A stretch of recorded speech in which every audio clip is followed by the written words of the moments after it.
Hello, my dear students. You are most welcome on WS Academy. This is lecture number 1, especially for the Kashmir University Junior Assistant Examination. And this topic is very much important, very much crucial, especially for all the competitive exams. This topic is very much important and questions are always being asked from this portion. So let's get started with today's topic, and this topic is about the SARC. SARC जो एक topic है बहुत ही important है बाकी exams के लिए भी और स्पेशली इस एग्ज़ाम के लिए भी. आपने इससे पहले सार्क पढ़ा होगा, इन डिटेल भी पढ़ा होगा, लेकिन आज के इस टॉपिक में हम सारे एस्पेक्ट्स पढ़ेंगे सार्क के, इन डिटेल इसको समझेंगे सो दैट कि कभी भूल ना जाए. एक्रोनियम्स पढ़ेंगे, निमोनिक्स बना के जो है याद रखेंगे, मैप पे देखेंगे, राइट. और उसके बाद MCQs भी करेंगे सॉल्व, राइट. तो बने रहे लास्ट तक. So let's get started. Okay, so enjoy this series. सबसे पहले आप सबको पता होना चाहिए सार्क जो है ये एक्रोनियम है किस चीज़ के लिए, सार्क की फुल फॉर्म क्या है ये सबसे पहले आपको पता होना चाहिए. सार्क की जो फुल फॉर्म है it is South Asian association for regional Cooperation. SAARC के नाम में ही छुपा है सारी चीज़. सार्क जो है ये है full form south Asian, that means Asia जो एक कॉन्टिनेंट है उसका सादर्न साइड जो है उसमें जितनी भी कंट्रीज़ है उन्होंने एक एसोसिएशन बनाई है. किस चीज़ के लिए? फॉर किसके लिए? रीजनल कोऑपरेशन के लिए. एशिया कॉन्टिनेंट में जो सादर्न हिस्सा है उसमें जो कंट्रीज़ है उन्होंने एक एसोसिएशन बनाई, उस रीजन के कोऑपरेशन के लिए उन्होंने एक एसोसिएशन बनाई, उसको सार्क बोलते हैं, south Asian association for regional cooperation, right. यहाँ तक बात समझ में आ गई? शाबाश. सार्क की फुल फॉर्म जो है that is south Asian association for regional cooperation, right. अब आपको पता होगा जब भी किसी ऑर्गेनाइजेशन की बात करते हैं या आप किसी कॉलेज में जाते हैं या किसी इंस्टीट्यूशन में जाते हैं, आपने देखा होगा हर एक ऑर्गेनाइजेशन का अपना अपना लोगो होता है. Same is the case with SAARC. इसका भी एक अपना लोगो है जो आपकी स्क्रीन पे दिख रहा है. This is logo for SAARC. SAARC का यही लोगो है जो कि गोल्डन कलर में बनाया गया है, आपको दिख रहा होगा ये. दिस इज़ द लोगो, ये लोगो है सार्क का. अब सिर्फ इतना ही दिखना ये लोगो है ये काफ़ी नहीं है एग्ज़ाम के लिए, क्योंकि अगर इन डिटेल क्वेश्चन पूछा जाएगा आपको पता होना चाहिए ये लोगो बताता क्या है, ये लोगो किस चीज़ का बना हुआ है. क्या आपको कोई अंदाज़ा आ रहा है? आप कमेंट सेक्शन में लिख लीजिए या लाइव चैट में लिख लीजिए कि आपको क्या अंदाज़ा आ रहा है इस लोगो में क्या है. तो लेट अस जान लेते हैं. ये जो लोगो है सबसे पहली बात आपको जो याद रखनी है कि ये गोल्डन कलर में है, ना ही ये ऑरेंज कलर है ना ही येलो कलर है. This is golden colour, right. Okay, दूसरी बात आपको क्या याद रखनी है, ये जो आपको लोगो लग रहा है ना ये और ये दो हाथ है, 2 हैंड्स, ठीक है. दीज आर द हैंड्स, ये 2 हाथ दिख रहे हैं इसमें. ओके, ये जो ये वाला पार्ट है ना ये क्या है? आपको पता है हमारे हाथ का सबसे इम्पॉर्टेंट जो पार्ट है वो क्या है? वो थंब है. क्यों? क्योंकि अगर हमारे पास थंब नहीं होगा ना, कोई ग्रिप नहीं आएगी हमारे हाथ में, हम कोई काम नहीं कर पाएंगे. तो दिस इज थंब. यहाँ पे राइट का ये एक का दूसरे हाथ का थंब, राइट, अंगूठा. उसके बाद आप बताओगे मैम ये जो यहाँ पे अंदर है ये क्या है ना. चलो इसको एक इंटरेस्ट एज ए इंटरेस्ट आप समझो, इसको एंजॉय करो स्टडी को सो दैट कि आपको याद रहे. ये जो 2 चीज़ें हैं ना यहाँ पे, ये क्या है? ये बुधा आई है. आपको पता है जो लॉर्ड बुधा था, बुद्धिज्म उसने फैलाया, वो क्या बोलता था? वो पीस के लिए काम करता था, है ना. तो ये बुधाज आई है, 2 आईज, 2 आँखें. बुधा की 2 आंखें सिंबलाइज करती है, राइट. ये जो है ये 1 2 3 4 5 6 7, ये 7, ये क्या आपको लग रहा है? ये क्या है? ये बर्ड्स जैसे है ना, ये 7 पिजन्स हैं, 7 कबूतर, राइट.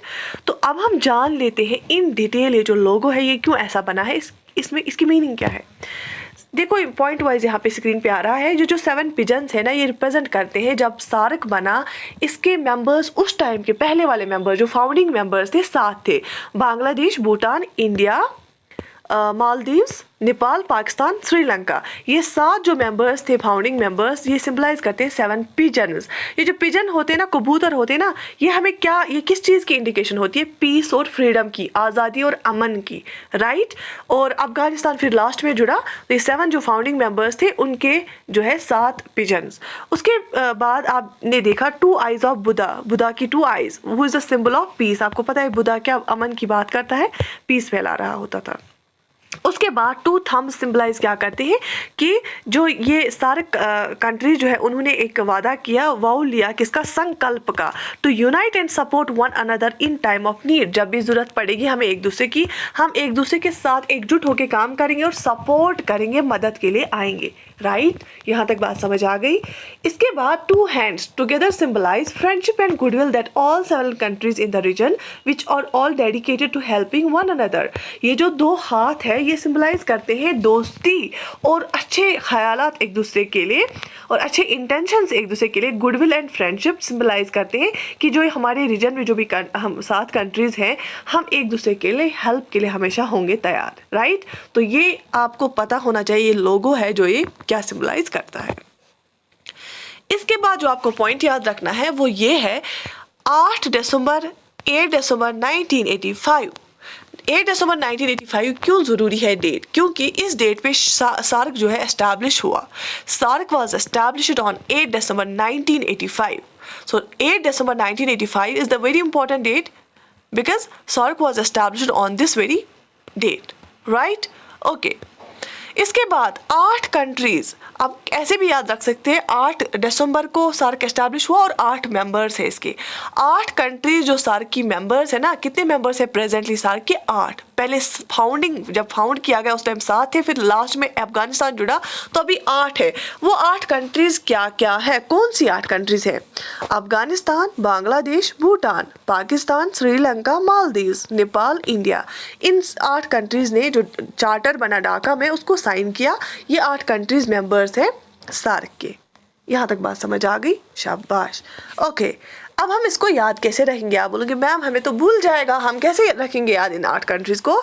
आप सिंपली याद रखो कि MBBS सीट पाने के लिए बहुत सारी पेन्स लेने पड़ती है ना, या जिस इंसान को पेन होती है वही MBBS डॉक्टर के पास चला जाता है। तो MBBS पेन याद रख लेना। MBBS पेन क्यों? M for Maldives, B for Bangladesh, B for Bhutan, S for Sri Lanka, P for Pakistan, A for Afghanistan, I for India and N for Nepal. MBBS pain Maldives, Bangladesh, Bhutan, Sri Lanka, Pakistan, Afghanistan, India and Nepal. ऐसे आप याद रख लेना 8 countries, right, 8 members of SAARC. यहाँ तक समझ आया? Okay, this is the map of SAARC. आप देखो ये वो कंट्रीज मैंने हाईलाइट की है वर्ल्ड मैप पे जो सार्क की कंट्रीज है। आपको ये बिल्कुल दिमाग में होना चाहिए मैप, राइट। इससे आपकी ज्योग्राफी भी क्लियर हो जाएगी, आपका IR भी क्लियर हो जाएगा और बाकी इंटरनेशनल ऑर्गेनाइजेशंस भी। देख लीजिए ये अफगानिस्तान है, पाकिस्तान है, इंडिया, ये जो है ना यहाँ पे इंडियन ओशन में ये मालदीव्स है ना, यहाँ पे सारा पानी है ना इंडियन ओशन, ये मालदीव्स है, दिस इज श्रीलंका, राइट। और ये बे ऑफ बंगाल इंडिया का ही, ये बांग्लादेश है, ये नेपाल है, ये भूटान है, राइट। और जो ये बांग्लादेश है यहाँ पे लिखा है the association was founded on 8 December 1985, right. यहाँ तक समझ आया? फिर से एक बार देख लो इस मैप को, पूरा जहनिशन कर लो, पूरा जहन में रखो इस मैप को। अफगानिस्तान ऊपर, फिर पाकिस्तान, फिर इंडिया, फिर नीचे मालदीव्स, यहाँ से नीचे श्रीलंका, ऊपर नेपाल, फिर भूटान, फिर Bangladesh, right. These are the 8 members of SAARC. Okay, this again the SAARC और ऊपर लोगो है और इन 8 मेंबर्स के 8 फ्लैग्स है, राइट। दिख रहा है आपको? ओके, अब आपको एक और इम्पॉर्टेंट चीज़ क्या याद रखनी है, सार्क के जो हेडक्वार्टर्स है वो कहाँ पे है? वो काठमांडू नेपाल में है। सार्क हेडक्वार्टर्स और एट हेडक्वार्टर्स कहाँ पे है? These are at Kathmandu Nepal. Nepal में एक जगह है काठमांडू, वहाँ पे है सार्क का हेडक्वार्टर। क्वेश्चन आता है। एक और इम्पॉर्टेंट चीज़ आपको याद रखनी है, 14th सेक्रेटरी जनरल जो है ना सार्क का, 14th सेक्रेटरी जनरल जो सार्क का है वो कौन है? Is mister विराकोन। श्रीलंका का एक डिप्लोमेट है मिस्टर विराकोन। मिस्टर विराकोन कौन है? श्रीलंका का डिप्लोमेट, वो 14th सेक्रेटरी जनरल है सार्क का and he is charge in March 2020। 2020 मार्च में इसने चार्ज संभाला मिस्टर विराकोन ने, जो कि श्रीलंका का एक डिप्लोमेट है। यही अभी है 14th सेक्रेटरी जनरल किसका? सार्क का। याद रहा? विराकोन श्रीलंका डिप्लोमेट जो है सार्क का ये है, ठीक है। वीर अभी सार्क का कौन है? विराकोन है, राइट। ऐसे भी याद रख सकते हो। और अल्फाबेटिकल ऑर्डर में मेंबर स्टेट्स होस्ट करते थे सार्क समिट्स को बायनली, और जो भी मेंबर स्टेट समिट को होल्ड करता वही एज्यूम करता चेयर ऑफ एसोसिएशन का चेयरमैन फिर वही रहता, राइट। अब यहाँ पे आपने तो मेंबर्स देखे 8 है, लेकिन आपको पता होनी चाहिए कुछ countries as an observer members होती हैं जिनको ऑब्जर्वर स्टेटस मिला है सार्क की ओर से। तो सार्क की कितने ऑब्जर्वर मेंबर्स हैं? सार्क के 9 ऑब्जर्वर मेंबर्स हैं। कितने? 9 observer members are of SAARC. वो नाउ क्या क्या है? Australia, European Union, Iran, Japan, Mauritius, South Korea, United States of America, China and Myanmar. These are the 9 observer members of SAARC. Now observer members, right? Myanmar, China, USA, South Korea, Mauritius, Japan, Iran, European Union, Australia. These are the 9 observer members of SAARC. Right? यहाँ तक याद रहा? Okay. देखो SAARC जो है ना, बहुत कम बच्चों को ये पता होगा, उसने सार्क की स्पेशलाइज्ड एजेंसीज है, इंपॉर्टेंट बॉडीज बनाई है। सार्क का जो स्ट्रक्चर है इसमें इंपॉर्टेंट बॉडीज बनाई है सार्क की ओर से, सार्क एसोसिएशन की ओर से। वो क्या है वो important bodies? Right, okay. South Asian university जो है ये कहाँ पे बनाई है? इनने इंडिया में बनाई है। सार्क की एक साउथ एशियन यूनिवर्सिटी है, वो इंडिया में रखी गई है। South Asian regional standards Organisation है, वो ढाका में है, ढाका बांग्लादेश में। राइट। सार्क डेवलपमेंट फंड एक एस्टैब्लिश किया गया, ये कहाँ पे एस्टैब्लिश किया? भूटान में। हर एक मेंबर कंट्री में एक एक चीज़। सार्क आर्बिट्रेशन काउंसिल बनाया गया पाकिस्तान में। ये 4 जो है ये बहुत ही इंपॉर्टेंट है, इंपॉर्टेंट बॉडीज है सार्क स्ट्रक्चर के अंदर। ये आपको पता होनी चाहिए कि साउथ एशियन यूनिवर्सिटी जो है वो इंडिया में है, South Asian regional standards Organisation SAARC वो ढाका बांग्लादेश में, सार्क डेवलपमेंट फंड जो है वो थिम्पू भूटान में, और सार्क आर्बिट्रेशन काउंसिल जो सार्क को बनाया गया वो पाकिस्तान में। राइट, बात समझ में आ गई? Okay. First secretary general of SAARC जो है ना, पहला सेक्रेटरी जनरल सार्क का कौन था? अबुल एहसन जो कि बांग्लादेश का था, वो पहला सेक्रेटरी जनरल बना सार्क का। अबुल एहसन, बांग्लादेश से। Right, okay. Current secretary general of SAARC जो कि मैंने अभी बताया 14th सेक्रेटरी जनरल जो है, ही इज इसाला रुवन वीरकोन है सार्क का, वीरकोन है ना, वीरकोन है सार्क का, वीरकोन। और सार्क का मतलब श्रीलंका से, वीरकोन है सार्क का, वीरकोन श्रीलंका से जो है वो 14th सेक्रेटरी जनरल है। और he took office from 1st March 2020। Right, okay. Last SAARC member, सबसे लास्ट में कौन सी कंट्री जुड़ी? अफगानिस्तान जुड़ी। और कब? अप्रैल 2007 में, 2007 में अप्रैल में Afghanistan as a last SAARC member जुड़ी।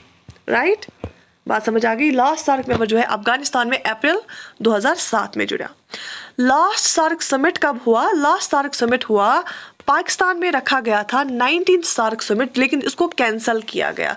आप सब लोगों ने सुना होगा जब उरी अटैक हो गया इंडिया में, इंडिया की जम्मू एंड कश्मीर के पार्ट में, तो उस वजह बेसिस पे फिर सबने बायकॉट किया। तो 19th सार्क समिट जो होने वाला था पाकिस्तान में लास्ट समिट, फिर उसको कैंसिल कर दिया गया। Right, okay. अब हम फिर से देख लेते हैं हिस्ट्री क्या है, सार्क बना कैसे। बेसिकली ये आइडिया पहले कंसीव हुआ 1980s में। Idea was discussed in 3 major conferences, क्योंकि अभी कोई हम चीज़ छोड़ेंगे नहीं सार्क के related. Right, the idea was, जो सार्क का आइडिया है 3 मेजर कॉन्फ्रेंसेस में डिस्कस हुआ। और किस किस कॉन्फ्रेंस में? Asian relations conference, Baguio conference, Colombo powers conference. 3 conferences, Asian relations conference, Baguio conference, Colombo powers conference. और ये कॉन्फ्रेंसेस, जो 3 कॉन्फ्रेंसेस है, कब हुई? 1947 और 1954 के बीच में 3 कॉन्फ्रेंसेस हुई। और जो, लेकिन ये तो डिस्कस हुआ था ये आइडिया, लेकिन पहले फिर एक कंसीव जो हुआ ना, पर फिर प्रैक्टिकली भूला गया कि ऐसे होना चाहिए 1980s में। Right, okay. ज़हीरुर रहमान जो थे एक्स प्रेसिडेंट बांग्लादेश के थे, जो बांग्लादेश के एक्स प्रेसिडेंट थे ज़हीरुर रहमान, उन्होंने फॉर्मल प्रपोजल बनाया सार्क के रिलेटेड मई 2 में 1980s में, क्योंकि ऑलरेडी ये 3 कॉन्फ्रेंस में डिस्कस हुआ था ये आइडिया। फिर प्रैक्टिकली ये फॉर्मल प्रपोजल ने बनाया मई 2 मई को 1980 को एक्स प्रेसिडेंट जो था बांग्लादेश का ज़हीरुर रहमान, उन्होंने बनाया तो एस्टैब्लिश सार्क। ये प्रपोजल एक उन्होंने बनाया। फिर अल्टीमेटली क्या हुआ? 1985 में 8 दिसंबर 1985 में South Asian association for regional Cooperation बनाया गया, ढाका में फाउंड किया गया बांग्लादेश में। SAARC aim to promote economic activities and alleviate poverty in South Asia. South Asia में इकोनॉमिक एक्टिविटीज का इकोनॉमिक ग्रोथ कराना, और जो गरीबी है साउथ एशिया में उसको हटाना, गरीबी को खत्म करना। सार्क वॉज फॉर्म्ड अंडर, याद रख लेना, article 52 of United Nations charter. जो यूनाइटेड नेशन का चार्टर है उसका जो आर्टिकल 52 है उसके अंडर बनाया गया किसको? सार्क को। Right, okay. अब सार्क का बेसिकली जो मुद्दा था ना, इसने क्या प्रोवाइड किया, इसने कुछ अरेंजमेंट्स प्रोवाइड किए जिससे ये बताया गया कि हम कैसे इंटरनेशनल पीस और सिक्योरिटी को मेंटेन करेंगे साउथ एशिया में। इंटरनेशनल पीस और सिक्योरिटी को हम कैसे मेंटेन करेंगे साउथ एशिया में, यही सारी चीज़ों के साथ डील करता था ये। बहुत सालों के लिए सार्क जो है डोरमेंट रहा, उन्हें कोई एक्टिविज्म नहीं दिखाया। आप लोगों को पता है क्योंकि जो इसके दो मेंबर्स हैं, इंडिया और पाकिस्तान, हमेशा टेंशन में रहता है और ट्रस्ट डेफिसिट आ गया दो कंट्रीज के बीच में, जिस वजह से बाकी कंट्रीज ने भी इसको फिर बायकॉट किया समिट को और ये इनएक्टिव हो गया। लेकिन जो ही कोविड-19 आ गया तो इसने वापस फिर से इस एसोसिएशन ने एक्टिविटी दिखाई, राइट। और जब ये फाउंड हुआ सार्क, इसमें जो फाउंडेशन कंट्रीज थी वो 7 थी, जो कि सारी साउथ एशिया में लोकेटेड है। India, Pakistan, Bhutan, Nepal, Bangladesh, Maldives, Sri Lanka, right. और फिर लास्ट में फिर अफगानिस्तान जुड़ा, लेकिन पहले जो फाउंडिंग मेंबर्स थे वो 7 थे, राइट। अफगानिस्तान इसका 8th मेंबर बना अप्रैल 2007 में। सार्क का जब 14th समिट था उस टाइम पे, याद रख लेना क्योंकि कुछ समिट इंपॉर्टेंट है, जैसे 19th समिट पाकिस्तान में होने वाला था वो कैंसिल हुआ, वैसे ही 14th समिट के टाइम सार्क 14th समिट जो था उसमें 2007 में अप्रैल में 8th मेंबर बना अफगानिस्तान, राइट। ये जो सार्क की ग्रुपिंग बेसिकली कर दी गई थी ना, ये यूरोपियन यूनियन के बेसिस पे कर दी गई। जैसे यूरोपियन यूनियन है ना, एक यूनियन बना हुआ है कंट्रीज का, उसी मॉडल पे सार्क को भी बनाया गया था मिड 80s में, 1985 में, राइट। आपने मैप पे भी देखा ये जो सार्क की कंट्रीज है ना, ये सादर्न हिमालयाज में आती है, हिमालय की बिल्कुल फुट हिल्स में। आपने देखा क्योंकि कैसे आपको पता है हिमालय स्टार्ट होते थे बेसिकली अफगानिस्तान पाकिस्तान एरिया से ही, फिर इंडिया में, फिर आगे जाके नेपाल साइड, भूटान साइड, ये सारी हिमालयाज के साउथ में ये कंट्रीज है और सराउंडेड बाई हिंदकुश माउंटेन्स इसके इर्द गिर्द है ना। आपने मैप पे भी देखा होगा, आपको पता है हिंदकुश माउंटेन्स, बिल्कुल देखो अफगानिस्तान भी वो भी हिली एक कंट्री है, पाकिस्तान भी उसमें भी हिली रीजन्स हैं, इंडिया में जम्मू एंड कश्मीर वो बिल्कुल हिमालयाज के फुट हिल्स पे, उत्तराखंड फुट हिल्स पे, सिक्किम भी, और उसके बाद भूटान, नेपाल वो भी फुट हिल्स। तो सादर्न हिमालयाज और these are surrounded by Hindu Kush mountains. अगर हम लैंड मास की बात करेंगे, वर्ल्ड का कितना लैंड मास ये कंप्राइज करती है सारे कंट्रीज, 3.3%, राइट, मोर देन 3%, और 1/5 पॉपुलेशन ऑफ वर्ल्ड की जो पॉपुलेशन है उसका 1/5 है सारे कंट्रीज में, साउथ एशियन इन कंट्रीज में, राइट। ये पॉइंट्स याद रखिए आपने। अब बहुत ही इंपॉर्टेंट चीज़ आपको ध्यान रखना है, लैंड लॉक्ड कंट्रीज कितनी है सार्क में। आप ऐसी इमेज, मैंने क्यों आपको बोला था मैप जहन में रख लो, ठीक है। इस वजह से आपको असाइनमेंट है, फिर से आप मैप देखोगे, ठीक। मैं भी नहीं दिखाऊंगी क्योंकि आप खुद के लिए असाइनमेंट, सो दैट आप बार बार देखेंगे, आपको कभी नहीं भूलना चाहिए टॉपिक। तो लैंड लॉक्ड कंट्रीज इसमें 3 हैं, आप ध्यान दे दो उस पर, भूटान, नेपाल, पाकिस्तान, क्योंकि ये ऐसी कंट्रीज हैं जिनका कोई आउटसाइड आप देखोगे कोई सी नहीं है, कोई समंदर नहीं है जिसे ये निकलेंगे। जैसे पाकिस्तान अरबियन सी से आता है, इंडिया के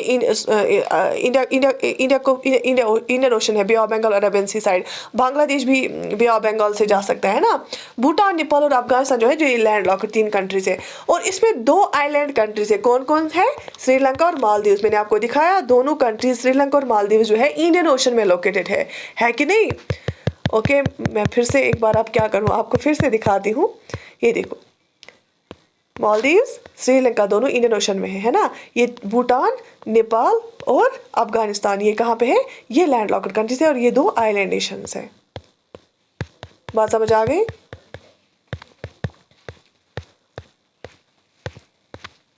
राइट, ओके।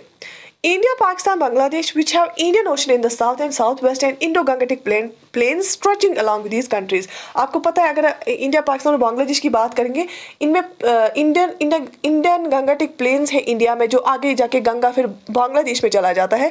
इवन पाकिस्तान में भी इंडस चला जाता है और उसकी कुछ ट्रिब्यूटरीज है ना।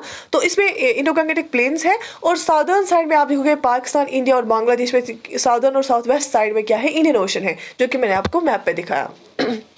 यहाँ तक क्लियर हुआ? इसके बाद अब आपको पता होना चाहिए सार्क की क्या क्या फंक्शंस है। अगर सार्क ग्रुप बनाया गया, इसकी क्या क्या फंक्शंस रखी गई थी। बेसिकली सार्क का मकसद था, सार्क की जो फंक्शन थी, ऐसे काम करना जिससे क्वालिटी ऑफ लाइफ इन लोगों की, जो पॉपुलेशन है साउथ एशियन इन कंट्रीज़ की, इनकी क्वालिटी ऑफ लाइफ इंप्रूव हो जाए, राइट। इनकी इकोनॉमिक ग्रोथ हो जाए, कल्चरल डेवलपमेंट हो जाए, सोशल प्रोग्रेस हो जाए, ये भी एक फंक्शन थी इनकी, राइट। और सेल्फ टेनेंस अमंग इनमें साउथ एशियन कंट्रीज में सेल्फ सस्टेनेंस, खुद पे ही वो डिपेंड रहे ज़्यादा, उनके जो खुद के रिसोर्स से उनको यूटिलाइज किया जाए, ये भी एक फंक्शन रही सार्क की कि इन चीज़ों पे काम करना, राइट। और इनका एक ये भी फंक्शन रहा कि इन कंट्रीज़ में आपस में कोऑर्डिनेशन और कोऑपरेशन जो है बढ़ाए और उनको मेंटेन रखे। तो ये फंक्शंस है सार्क की। अब आप बोलेंगे मैम प्रिंसिपल्स क्या है सार्क की? देखो, ये एक ऑर्गेनाइजेशन तब कामयाब होती है जब ये कुछ प्रिंसिपल्स रखती है और उन प्रिंसिपल्स पे चलती है, जो भी काम करती है उन प्रिंसिपल्स के बेस पे करती है। क्योंकि आपको पता है कि हर एक कंट्री के अपने इंटरनल अफेयर्स होते हैं, हर एक कंट्री की बायलैटरल रिलेशंस होती है, इंटरनेशनल रिलेशंस होती है बाकी ग्रुपिंग्स के साथ, बाकी कंट्रीज के साथ। अब किसी एसोसिएशन में अगर कोई कंट्री आती है, उसकी जो बाकी रिलेशन है वो खराब नहीं होनी चाहिए ना, तो ऐसे प्रिंसिपल्स होने चाहिए। तो ऐसे ही सार्क के भी क्या प्रिंसिपल्स है? Sovereign equality, territorial integrity, non interference, के हम दूसरों के इंटरनल अफेयर्स में इंटरफेयर ना करें, टेरिटरी जिनकी है वो अपनी उस पर हक रखते हैं, और सॉवरेनिटी है, जो आज़ाद मुल्क है वो खुद के फैसले ले सकते हैं, कोई उनको डिमांड नहीं करेगा, प्रेशर नहीं करेगा, प्रेशराइज नहीं करेगा। या जिनकी भी मुल्कों की बायलैटरल या मल्टीलेटरल कोऑपरेशन है, राइट, उनको कोई ये नहीं बोलेगा कि उनको कोई कॉपरेशन रिप्लेस नहीं करनी पड़ेगी, राइट, उन पे कोई असर नहीं पड़ेगा, गलत असर, राइट। अब सार्क के ऑब्जेक्टिव्स क्या है? जैसे कि मैंने आपको बताया, सार्क का मकसद ही है सोशल ग्रोथ कराना, सोशल प्रोग्रेस कराना, इकोनॉमिक ग्रोथ करना, कल्चरल डेवलपमेंट करना साउथ एशिया में। बात समझ में आ गई? इनका मकसद ये जो साउथ एशियन कंट्रीज है ना, इसकी जो क्योंकि साउथ एशिया में बहुत गरीबी भी है, पहले से गरीबी थी, अब उनको बहुत सारे प्रोग्राम्स करके गरीबी को कम किया गया। उस गरीबी को हटाना, इकोनॉमिक ग्रोथ ज़्यादा से ज़्यादा कराना, इनके जो रिसोर्स है उनको यूटिलाइज करना, सेल्फ सस्टेनेंस करना, उससे जो है कल्चरल डेवलपमेंट, क्योंकि हमारा एक रिच कल्चर है ना, इंडिया पाकिस्तान, अगर इंडियन सब कॉन्टिनेंट की बात करेंगे, बहुत एक रिच कल्चर है, उसको प्रिजर्व करना, राइट। तो ये क्या है? ये रहा ऑब्जेक्टिव, सार्क के ऑब्जेक्टिव्स यही हैं, राइट। कलेक्टिव सेल्फ रिलायंस, जैसे अभी प्राइम मिनिस्टर मोदी ने भी इस पे फोकस किया, सेल्फ रिलायंस पे, आत्मशक्ति पे, ठीक है। हमें ज़्यादा इम्पोर्ट्स तो ठीक है, एक्सपोर्ट्स भी ठीक है, हम नहीं बोलते कि क्लोज्ड इकॉनमी, लेकिन जो भी हमारे रिसोर्सेज हैं हम उसको ज़्यादा से ज़्यादा यूज़ करें, राइट। तो ये एक कॉन्सेप्ट है, सार्क का भी यही ऑब्जेक्टिव है कि सेल्फ रिलायंस हम रखें और म्यूचुअल ट्रस्ट और अंडरस्टैंडिंग रखें हम आपस में एक दूसरे की, और जब भी ज़रूरत पड़ेगा सोसाइटी के लिए, इकोनॉमी के लिए, या टेक्नोलॉजी हो, कल्चर हो, उसमें असिस्टेंस और म्यूचुअल असिस्टेंस और कोऑपरेशन हम प्रोवाइड करें बाकी मेंबर्स को भी, ठीक है। क्योंकि कोऑर्डिनेशन और कोऑपरेशन जब रहती है, म्यूचुअल ट्रस्ट जब रहता है, तभी रिलेशन सही रहती है कंट्रीज की। फिर से हम बात करते हैं स्ट्रक्चर जो सार्क का है। मैंने आपको बताया कि 4 स्पेशलाइज्ड बॉडीज सार्क ने बनाई है। उसमें सबसे पहला सार्क आर्बिट्रेशन काउंसिल, ये कहाँ पे है? पाकिस्तान में है। सार्क आर्बिट्रेशन काउंसिल कहाँ पे है? पाकिस्तान में है। और ये क्या है? बेसिकली इंटर गवर्नमेंटल बॉडी है जो कि पाकिस्तान में बनाई गई है to perform legal work within the region to provide a fair settlement of industrial trade, commercial banking and any other dispute. देखो, ये आर्बिट्रेशन कब होती है? आर्बिट्रेशन जब होती है किसी के साथ अगर फितना होगा, तनाजा होगा, अगर कुछ डिस्प्यूट होगा ना किसी 2 पार्टीज के बिटवीन या 3 पार्टीज के बिटवीन, तभी आर्बिट्रेशन किया जाता है। तो सार्क का जो आर्बिट्रेशन काउंसिल है ना, इसको पाकिस्तान में बनाया गया। क्यों? अगर सार्क मेंबर कंट्रीज को आपस में कभी कुछ जो है झगड़ा हुआ, कभी कुछ मतलब सॉर्ट ऑफ डिस्प्यूट हुआ किसी मसले पे, उसको सॉल्व कर सकते हैं किसके थ्रू? आर्बिट्रेशन काउंसिल के थ्रू। सार्क आर्बिट्रेशन काउंसिल इसीलिए बनाया गया पाकिस्तान में, चाहे ट्रेड डिस्प्यूट हो, चाहे कमर्शियल डिस्प्यूट या कोई और डिस्प्यूट हो। उसके बाद जो दूसरी स्पेशलाइज्ड स्ट्रक्चर है सार्क डेवलपमेंट फंड, ये एस्टैब्लिश किया गया थिम्पू, भूटान में, ठीक है। इसका प्राइमरी पर्पस है कि किसी भी सोशल सेक्टर में, जैसे डेवलपमेंट करनी है, पुअर्टी को ख़त्म करना है, किसी भी सोशल सेक्टर में अगर ज़रूरत पड़ेगी इन साउथ एशियन कंट्रीज़ में कहीं पे भी काम करने की, इस फंड को यूटिलाइज करेंगे। तो सार्क डेवलपमेंट फंड जो है वो भूटान में तैनात किया गया। वैसे ही साउथ एशियन यूनिवर्सिटी जो बनाई गई इंडिया में, साउथ एशियन यूनिवर्सिटी जो इंडिया में है उस वहाँ पे क्या करते हैं, south Asian universities award degrees and certificates, वहाँ से डिग्रीज सर्टिफिकेट्स अवार्ड करते हैं डिफरेंट पर्सनस को, ये इंडिया में रखी गई है। South Asian regional standards organisation जो है वो ढाका, बांग्लादेश में बनाई गई। ये क्यों बनाई गई? To enhance and achieve cooperation and coordination among the member countries, to develop harmony within the region, to facilitate inter regional trade and access to the global market. जो South Asian regional standards organisation SARSO regional standards organisation जो बनाई गई बांग्लादेश ढाका में, वो किस लिए बनाई गई? सो दैट कि हम जो ये सार्क कंट्रीज है ना, इनकी चीज़ें ग्लोबल मार्केट तक पहुँचे, उनके लिए आसानी पैदा हो और इंटर रीजनल आपस में डिफरेंट रीजन्स के या इस रीजन में आपस में या डिफरेंट रीजन्स में, जैसे आशियान है साउथ जो साउथ ईस्ट एशिया में है, उनके साथ डिफरेंट रीजन्स के साथ ट्रेड हो, ग्लोबल मार्केट एक्सेस मिले हमारी चीज़ों को, उस पर काम करता है South Asian regional standards organisation, जो कि ढाका बांग्लादेश में है। ये हमारी जो गुड्स हैं, सर्विसेज है, ग्लोबल मार्केट तक पहुँचाने के लिए काम करती है या बाकी रीजन्स तक पहुँचाने के लिए काम करती है। तो फिर से यहाँ पे लिखें कि जो सार्को है ना, साउथ एशियन आर्बिट्रेशन काउंसिल, वो इस्लामाबाद पाकिस्तान में है। सार्को डेवलपमेंट फंड थिम्पू भूटान में, South Asian University New Delhi India में, South Asian regional standards organisation SARSO जो है वो ढाका बांग्लादेश में है। क्योंकि आपको पता होना चाहिए कंट्री की किस जो है कहाँ पे है, यूजुअली कैपिटल सिटीज में रखा गया है इनको। आपकी स्क्रीन पे आ रहा होगा, राइट? कुछ इंफॉर्मेशन एडिशन हुआ आप लोगों को, शाबाश। अब अचीवमेंट्स क्या क्या है सार्क की? सबसे पहले SATIS SAARC agreement on trade in services, या दूसरा है सार्क यूनिवर्सिटी। जैसे देखो, ये जो ट्रेड इन सर्विसेज है, मतलब जितनी भी आपको पता है कि इंडिया के बहुत सारे डॉक्टर्स, इंजीनियर्स बाहर काम करते हैं, वो सर्विस प्रोवाइड करते हैं या बैंकिंग सेक्टर में। तो इसमें कैसे, जब हम ट्रेड करते हैं ना, ट्रेड में भी चांसेस होते हैं डिस्प्यूट्स के, या टैरिफिक्स लगाए जाते हैं, चार्जेस लगाए जाते हैं। उन टैरिफिक्स को कम करना, उन चार्जेस को कम करना, सर्विस सेक्टर में आसानी पैदा करना, तो यही इन एग्रीमेंट्स का जो है ऑब्जेक्टिव था। जैसे SAARC agreement on trade and services, उसका भी ऑब्जेक्टिव यही था कि सर्विस लिबरलाइजेशन करे, ट्रेड में जो है अप्रोच उसका इजी बनाए। उसके बाद सार्क यूनिवर्सिटी, ये भी एक अचीवमेंट है सार्क के लिए, राइट? या फूड बैंक बनाया सार्क ने, या एनर्जी रिजर्व बनाया, जो कि फूड बैंक और एनर्जी रिजर्व पाकिस्तान में बनाया, वो भी एक अचीवमेंट ही है सार्क की, right? SAPTA, south Asian preferential trading agreement for promoting trade among members, ये 1995 में इफेक्ट में आया। ये भी ट्रेड जो ये मेंबर्स है ना, 8 मेंबर्स है, इनमें ट्रेड को जो है प्रेफरेंशियल ट्रेडिंग एग्रीमेंट साइन कराना, इसमें ट्रेड को तरजीह देना आपस में मेंबर्स में, क्योंकि कुछ टेरिफ्स को कम करना, डिफरेंट जो है लॉज रूल्स बनाना, जिससे कि ट्रेड आसानी से चले इन कंट्रीज में। तो ये भी एक अचीवमेंट है किसकी? सार्क की। इसके बाद है SAFTA, SAFTA, a South Asian Free Trade Agreement confined to goods but excluding all services like information technology, was signed to reduce customs duties. Customs duties को कम करने के लिए ये साफ्टा को, लेकिन ये ट्रेड इन गुड्स के लिए है, साफ्टा को साइन किया गया, क्योंकि जब कस्टम्स ड्यूटीज लगती है ना एयरपोर्ट्स पे, पोर्ट्स पे, शिप्स के द्वारा जो चीज़ें आती हैं, तो फिर उससे उनकी रेट बढ़ती है, और जब रेट बढ़ती है तो फिर लोग डिस्करेज करते हैं उसको। तो उनको जो कस्टम्स ड्यूटी चीज़ें हैं या टैरिफ है डिफरेंट, उनको कम करने के लिए एग्रीमेंट साइन किए गए। Free trade area. The member countries have established a free trade area which will increase their internal trade and considerably lessen some states' trade gap. Trade gap जो बहुत सारी states का है ना, वो कम करने के लिए, क्योंकि अगर 8 मेंबर्स हैं, 8 मेंबर्स अगर कुछ भी नहीं तो 8 मेंबर्स को कुछ 8 स्पेशलिटीज़ होंगी ना, 8 कुछ डिफरेंट वैराइटीज़ में। जैसे आपको पता है अफगानिस्तान के ड्राई फ्रूट्स भी बहुत माने जाते हैं। इंडिया में बहुत सारी ऐसी, आप देखोगे GI टैग्स प्रोडक्ट्स कितने अच्छे हैं, बहुत ज़्यादा जो इंडिया एक्सपोर्ट भी करता है, बांग्लादेश भी की भी कुछ अपनी ये है, या बाकी जो मेंबर कंट्रीज़ हैं।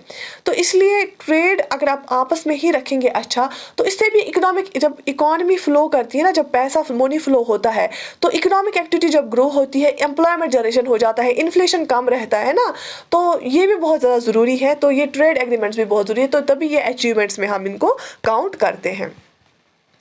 सार्क की इंपॉर्टेंस क्यों है? क्योंकि ये जो सार्क है ना, इसमें जो कंट्रीज है और पॉपुलेशन है, तकरीबन वर्ल्ड की 21% पॉपुलेशन है इसमें, राइट? वर्ल्ड का 3% एरिया है, जैसे मैंने बोला 3.3% एरिया है, तो वर्ल्ड का 3% एरिया है, 21% वर्ल्ड पॉपुलेशन है, 3.8% ग्लोबल इकोनॉमी है इंडिया की, तकरीबन वो $2.9 ट्रिलियन हो गए। तो ये जो पूरे सार्क मेंबर्स की जो इकोनॉमी है 3.8% है, ग्लोबल इकोनॉमी का 3.8% है, वर्ल्ड एरिया का 3% है, और वर्ल्ड पॉपुलेशन का 21% है, राइट? अच्छा, कुछ कॉमन ग्राउंड्स क्या है सार्क कंट्रीज के? इनका जो ट्रेडिशन है, ड्रेस है, फूड है, पॉलिटिकल व्यू पॉइंट है, तकरीबन सेम है।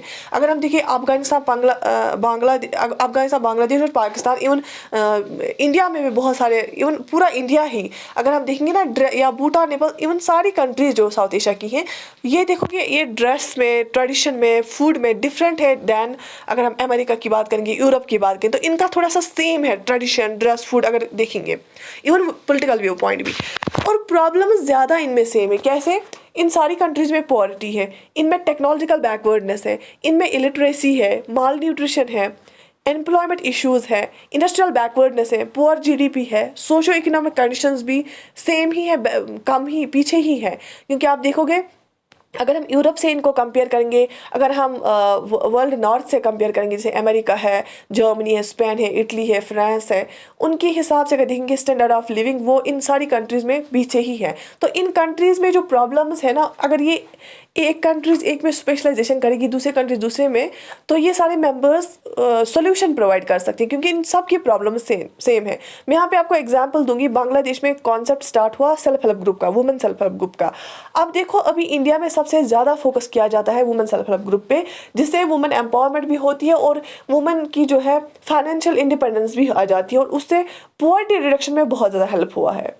आपने पढ़ा भी होगा बहुत ज़्यादा सेल्फ हेल्प ग्रुप के बारे में। वो कॉन्सेप्ट बांग्लादेश से स्टार्ट हुआ। वहाँ से क्यों स्टार्ट हुआ? क्योंकि वहाँ पे भी प्रॉब्लम थी, वुमेन रिलेटेड बहुत ज़्यादा प्रॉब्लम थी, वहाँ पे इकोनॉमिक प्रॉब्लम थी, वहाँ पे पॉवर्टी थी। उसको दूर करने के लिए वहाँ पे स्टार्ट किया गया, जिसकी वजह से बाकी सारी साउथ एशिया की कंट्रीज़ को हेल्प मिली उस कॉन्सेप्ट से। SAARC has significantly contributed to the development of civil society and track 2 initiatives। ठीक है, तो सार्क पे देखो, जैसे एक तो ऑफिशियल ट्रैक पे बातचीत होती है, दूसरा अनऑफिशियली भी बातचीत होती है, और सिविल सोसाइटी को डेवलप करने में भी सार्क का बहुत बड़ा रोल रहा है। आपको पता होगा सार्क जो मेंबर्स है ना, जैसे इंडिया है, पाकिस्तान है, अफगानिस्तान है, सबसे ज़्यादा यूएस में जो है ट्रूप कंट्रीब्यूटिंग जो है यूएन के पीस कीपिंग मिशंस होते हैं ना, आपने पढ़ा होगा उनके बारे में। यूएस के पीस कीपिंग मिशंस होते हैं, जैसे कहीं पे भी कॉन्फ्लिक्ट रिडन कोई कंट्री है, वहाँ पे अमन फिर से रिज्यूम करने के लिए यूएन की तरफ से ट्रूप्स जाते हैं। वो ट्रूप्स कहाँ से आते हैं? डिफरेंट कंट्रीज़ वो कंट्रीब्यूशन करते हैं, जैसे इंडिया से बहुत ज़्यादा ट्रूप्स जाते हैं, राइट। तो जो सार्क मेंबर्स हैं ना, ये उसमें भी बहुत ज़्यादा कंट्रीब्यूट करते हैं। जब यूएस ने विड्रॉल किया, कहाँ से? जब यूएस अफगानिस्तान से वापस निकला, joint peacekeeping force from SAARC region under the UN aegis could be explore to fill the power vacuum that terrorist and extremist forces would otherwise fill. तो जब यूएस का विड्रॉल हुआ अफगानिस्तान से, उस टाइम भी सार्क के under एक जो है पीस कीपिंग मिशन भेजा गया वहाँ पे, राइट। तो सार्क कंट्रीज यहाँ पे भी पीछे नहीं है, ट्रूप्स भी सेंड करती हैं पीस कीपिंग मिशन में। और पीस कीपिंग मिशन कौन बेसिकली भेजता है? United Nations. और यूनाइटेड नेशंस में कौन कंट्रीज मेंबर्स है? यही कंट्रीज मेंबर्स है, और यही कंट्रीज कंट्रीब्यूट भी करती हैं। अब इंडिया के लिए सार्क इंपॉर्टेंट क्यों है? इंडिया के लिए सार्क इसलिए इंपॉर्टेंट है क्योंकि इसकी जियो स्ट्रैटेजिक इंपॉर्टेंस है। आपने सुना होगा चाइना का one belt one road initiative, ठीक है। ये उस one belt one road initiative जो चाइना का है ना, वो उसको काउंटर कर सकता है। क्यों? कैसे? अगर ये नेपाल और भूटान को अपने साथ ले लेगा, मालदीव्स और श्रीलंका अपने साथ ले लेगा, एक डेवलपमेंट प्रोसेस भी करेगा, इकोनॉमिक कोऑपरेशन में भी ये हिस्सा लेंगे। जो वन बेल्ट वन रोड है ना चाइना का, वो बेसिकली यही है कि एक तो लैंड वाला एक उनका प्रोजेक्ट है बेल्ट एंड रोड इनिशिएटिव, दूसरा है सिल्क मैरीटाइम रोड जो श्रीलंका की ओर से जा रहा है। तो बेसिकली चाइना ये भी चाहता है कि इंडिया को ये करें, घेर ले इंडिया को इंडियन ओशन से, क्योंकि तभी तो वो हेम्बनटोटा पोर्ट श्रीलंका का लेता है लीज पे, या कोलंबो पोर्ट में वो लार्जेस्ट लॉजिस्टिक कॉम्प्लेक्स बना रहा है श्रीलंका में। तो इसलिए इंडिया को कॉशियस रहना चाहिए, क्योंकि हमेशा एक और चीज़ क्या है, चाइना हमेशा इंडिया को धोखा देता है, और क्योंकि पाकिस्तान का भी ऑल वेदर फ्रेंड है, तो India needs to be cautious. तो इंडिया यूज़ कर सकता है सार्क कंट्रीज़ को to counter the China's one belt या one belt one road initiative, इसलिए बहुत ज़्यादा ज़रूरी है इंडिया के लिए। और SAARC will be a game changer for India's act east policy. India की जो एक्ट ईस्ट पॉलिसी ना, ये इंडिया की रिसेंटली बहुत ज़्यादा इस पर फोकस है, एक्ट ईस्ट पॉलिसी पे, ईस्टर्न साइड पे ज़्यादा एक्ट करना, उसके लिए भी सार्क एक गेम चेंजर साबित हो सकता है। साउथ एशियन इकोनॉमी को अगर ये लिंक करेगा ना साउथ ईस्ट एशिया के साथ, तो उससे फर्दर इकोनॉमिक ग्रोथ हो जाएगी, प्रॉस्पेरिटी हो जाएगी। अगर हम सर्विस सेक्टर पे ही ज़्यादा फोकस करेंगे, क्योंकि इंडिया भी उसमें बहुत टॉप जा रहा है सर्विस सेक्टर में, तो इसलिए ज़्यादा और ट्रस्ट और पीस भी गेन कर सकते हैं। बेसिकली ये जो सारे कंट्रीज़ मैंने आपको बताया कि इसमें एजुकेशन थोड़ा पुअर ही है, या साइंस में ज़्यादा आगे नहीं है, टेक्नोलॉजी में ज़्यादा आगे नहीं है, और इन कंट्रीज़ में over population, they suffer with from over population. यहाँ पे ओवर पॉपुलेशन है, और इनकी जो जो जो इकॉनमी है ना वो ज़्यादातर एग्रीकल्चर बेस है। अगर आप इंडिया की बात करें, वो भी एग्रीगेटेड इकॉनमी है, और आने वाले वक्त तक ये ज़्यादा नहीं लगता है कि ये हट जाएंगे इस एरिया से, क्योंकि एग्रीकल्चर बैकबोन है इन कंट्रीज़ का, बहुत ज़्यादा हद तक रोल प्ले करता है इनकी इकॉनमी में। तो इनको चाहिए ये यूज़ करें इस प्लेटफॉर्म को कि अपने एग्रीकल्चर सेक्टर को बहुत ही ज़्यादा अच्छा बनाएं,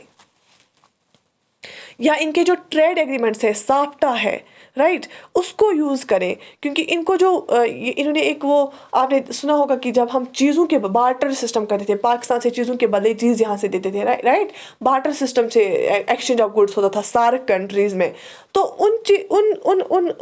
इन रास्तों से भी क्या हो सकता है, आपस में जो है एक दूसरे के नज़दीक आ सकती हैं कंट्रीज़, और इनको यूज़ करना चाहिए, जो ट्रेड एग्रीमेंट्स हैं उनको भी यूज़ करना चाहिए, सो दैट कि ये इन गरीबी एरिया से बाहर आए, और उनके लोग जो है ना उनकी भी स्टैंडर्ड ऑफ लिविंग इंक्रीज हो, राइट। ओके, जो सार्क डेवलपमेंट फंड है ना, वो फंड बेसिकली कॉन्स्टिट्यूट किया गया अप्रैल 2010 में। सार्क के जो मेंबर कंट्रीज है ना, उनके हेड्स ने वो 8 कंट्रीज जो है मेंबर्स, उनने अप्रैल 2010 में वो बनाया था सार्क डेवलपमेंट फंड, और बोला गया था कि ये गरीबी को हटाने के लिए यूज़ करेंगे, सोशल डेवलपमेंट, एजुकेशन, हेल्थ, उस पर फोकस करेंगे, ह्यूमन रिसोर्स डेवलपमेंट पे फोकस करेंगे, या डिसएडवांटेज सेगमेंट जो होता है, वनरेबल सेक्शन होता है सोसाइटी का, उसको ठीक करने के लिए, ठीक है, जो कम्युनिटी की नीड्स होती हैं बाकी, या रूरल इंफ्रास्ट्रक्चर है, उनको डेवलप करने के लिए ये फंड हम इस्तेमाल करेंगे।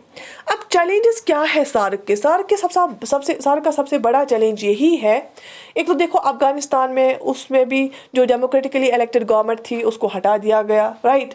पहले तो वो भी एक चीज़, वो एक अजीब सा ब्लो ही लगा डेमोक्रेसी को मॉडर्न टाइम्स में। दूसरा ये कि इंडिया और पाकिस्तान में हमेशा टेंशन्स रहते हैं, चाहे उरी अटैक आप देख लो, फिर उसके बाद समिट ही बंद हो गए, बायकॉट किया गया, फिर उसके बाद देखो पुलवामा अटैक, या बाकी जितने भी अटैक्स जो न्यूज़ में रहे, आपको पता है इंटरनेशनल रिलेशंस में जो हम पढ़ते हैं, उस वजह से इंडिया और पाकिस्तान में हमेशा ट्रस्ट डेफिसिट रहता है।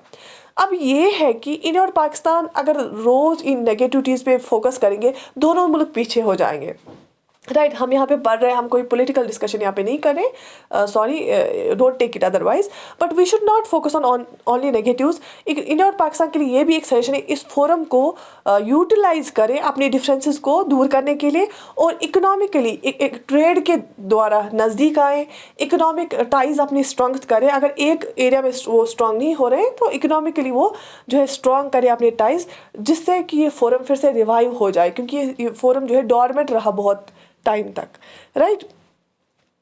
तो और इस सार्क प्लेटफॉर्म में ज़्यादा से ज़्यादा एंगेज होना चाहिए इन मेंबर्स को, सो दैट कि इसका यूटिलाइजेशन जो है वो अच्छे से हो जाए।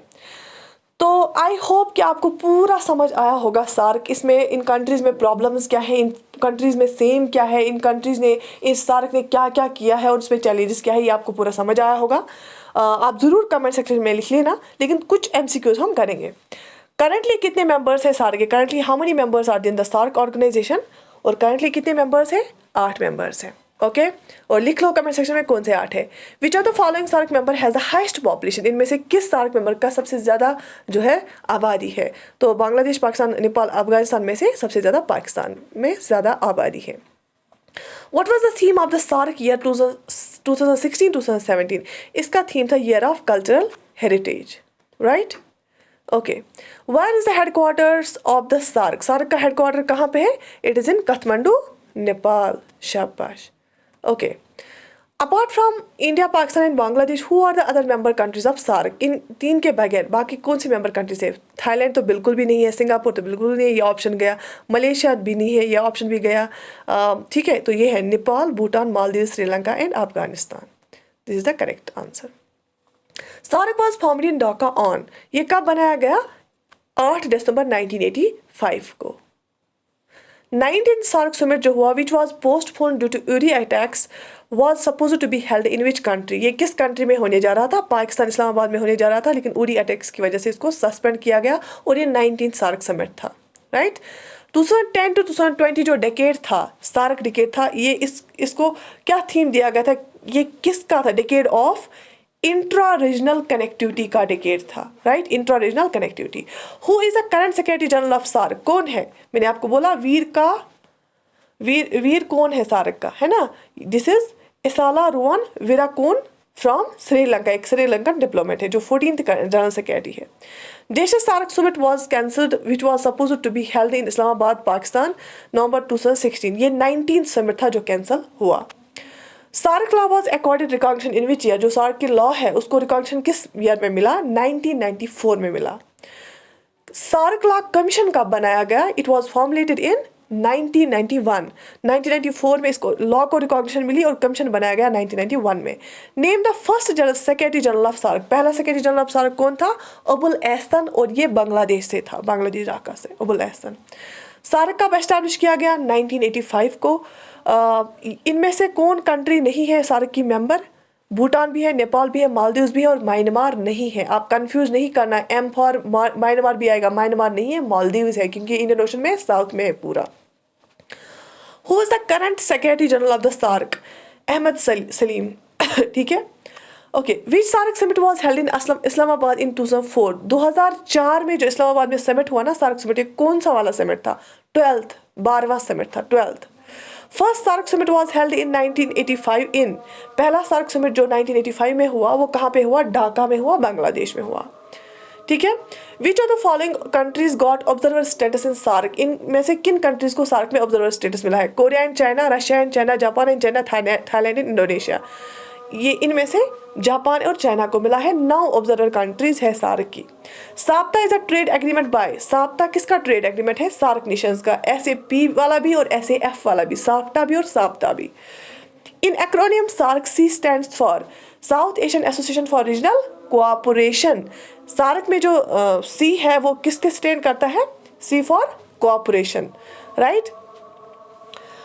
तो आई होप आपको SAARC के बारे में पूरा समझ आया होगा। और आपको ये आज का लेक्चर कैसा लगा? Do write in the comment section. आप सजेशन देना चाहते हैं वो भी लिखें। अगर आपको और भी कुछ SAARC के बारे में पता है वो भी लिखें, क्योंकि हम चाहते हैं यहाँ पे WS अकेडमी का जो कमेंट सेक्शन है वो उसमें एक ऐसा एनवायरनमेंट हो, वो डिस्कशन बॉक्स बने, सो दैट कि आप सब लोग ग्रो करें, आप नहीं हम सब लोग ग्रो करें एक साथ, और नॉलेज एक्सचेंज हो, नॉलेज शेयर हो, आइडियाज शेयर हो। बी पॉजिटिव और हमेशा हेल्दी कमेंट्स लिखा करें एक दूसरे के लिए। बाकी तो हमारा टेंशन नहीं है जो भी आप लिखेंगे, लेकिन एक दूसरे के लिए हमेशा हेल्दी कमेंट्स लिखा करें, सो दैट कि जो आपके बाकी यहाँ पे फ्रेंड्स हैं जो पढ़ रहे हैं एक साथ यहाँ पे ऑनलाइन, तो उनको आपकी वजह से कुछ पॉइंट्स गेन हो और आपको उनकी वजह से कुछ पॉइंट्स हासिल हो। तो आपको आज का लेक्चर कैसा लगा? तो क्या आप चाहते हैं कि मैं कंटिन्यू करूं इस सेशन को, इस सीरीज़ को फिलहाल यहाँ पे यूट्यूब पे? Do write in the comment section. बाकी I wish you all the best, take very good care of yourself, my prayers are always with you. अल्लाह ब्लेस यू, अल्लाह हाफिज़।